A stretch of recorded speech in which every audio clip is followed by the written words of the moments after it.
I want to show you how to put the heads on zippers. Do you have zippers that don't have heads on them or a broken zipper? Here's how you do it.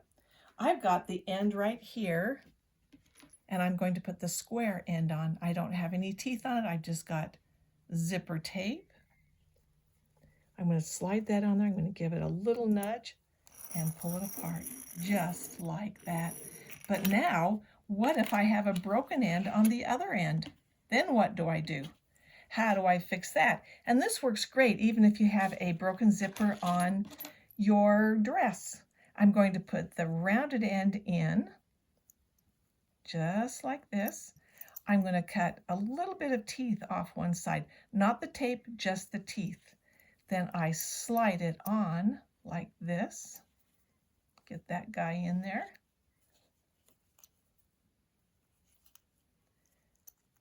There you go. It's fixed.